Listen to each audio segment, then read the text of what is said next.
Hi everyone, thought I'd just do an intro to self-compassion. So self-compassion is actually a pretty radical thing to offer yourself.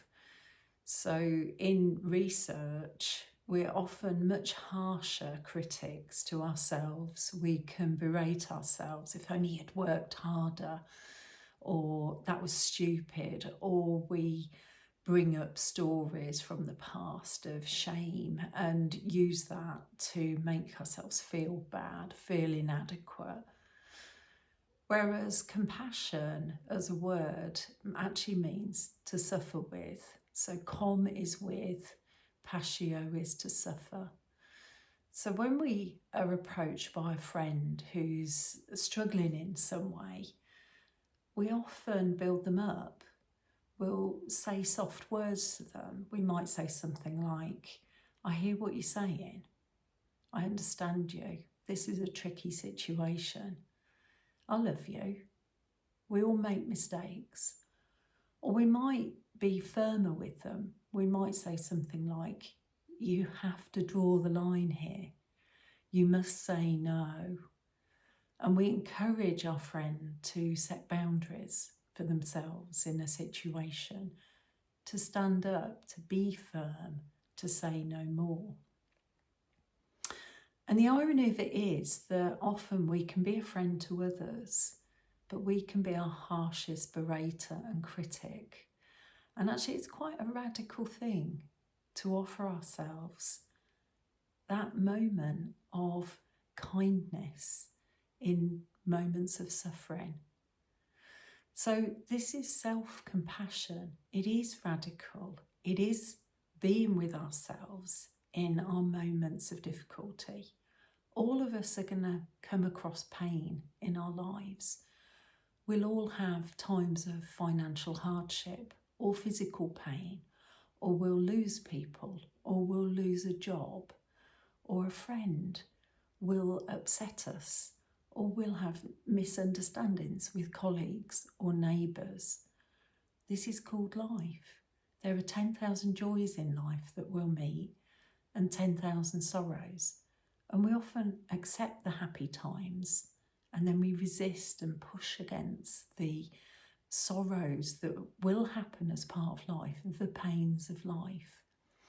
And just as we meet our friend when they're expressing difficulties and we hold them in those moments of challenge, self-compassion is applying the same thing to ourselves. So the next time that you notice a thought that maybe isn't serving you, maybe you're telling yourself off in some way, maybe you're judging yourself, maybe you're telling yourself that you're not good enough, that's where we can hold that moment. We can mindfully look at this as an experience, a momentary wave in the ocean of life that will rise and fall back. And some waves are bigger than others. Yeah, you know, that is life.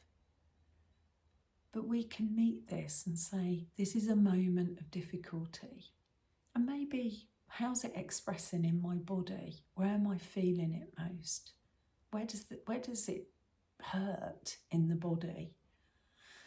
Maybe noticing the thoughts as they pass by, just like clouds in a blue sky that will pass and will dissipate eventually. And then a core part of compassion and self-compassion is that we remember that we're not alone. This is known as common humanity. So I'm not alone in this. So for instance, I come from an ancestral line that struggled financially. And I'm aware that whenever I meet difficulties with money, I contract around it. And very quickly I can start catastrophising. You know, I'm going to lose the roof above my head. I won't be able to pay for things. And I really feel this in my body. So it's a real heart and gut sense. And when I meet this, I can remind myself that I'm not alone. A lot of people are struggling in this economic climate. We're in the same storm. We might not have the same boat or ship or coracle, but we're in this storm. And then I can think back to my ancestors and remember that my mother and father also struggled. They also met these challenges of life. So I'm not alone in this. Everybody hurts, everybody struggles at some point. And what that does is it provides that feeling of community in the body. So maybe as I said it, maybe you felt an instant reminder. It can be very easy to isolate, and then we start to pull apart from everybody else and start to ruminate, start to maybe even go into our self-pity pit. Why me? Why should I struggle in this way? It's not fair. Whereas life just is. And when we remember that there will be 10,000 sorrows and 10,000 joys, then, actually this is a time of pain. And then the final part is the self-kindness part. So rather than being the judge and the critic and the jury and the berater, what we can do is to hold ourselves in this moment, and we can offer ourselves kindness, and that can be the mammalian touch. So for some people it is a challenge. So maybe if you weren't touched kindly as a child, maybe it's hard to accept your own touch. So for some people, just starting by maybe touching the hair or the earlobes, and just getting used to that soft touch. For others, it may be easier. You may be able to place a hand on the heart. And just feeling that warm hand on the heart space can actually be incredibly soothing. If you look at all mammals in the world, they pull their offspring to them. So cats with kittens will pull their kittens to them and hold them. And that's that soothing mammalian touch. It calms the system down, sends us from the threat response, that is a natural response to somebody telling us off. The body doesn't know the difference from someone saying, this is not good enough, and me saying it to myself. The body doesn't know the difference. What I can do is say, I know this hurts, Kay. And then offering yourself the words that you need to hear. And that may be, I'm with you on this. I know this is tough. I see your struggles. What are the words that you need to hear? May I remain strong? Or maybe you need the fiercer self-compassion. And as you hold yourself tenderly, you say, Kay, this has to stop. It might be maybe you overeat. Maybe you're not looking after yourself properly, or maybe somebody's crossing a boundary in your life. You say, Kay, this must stop.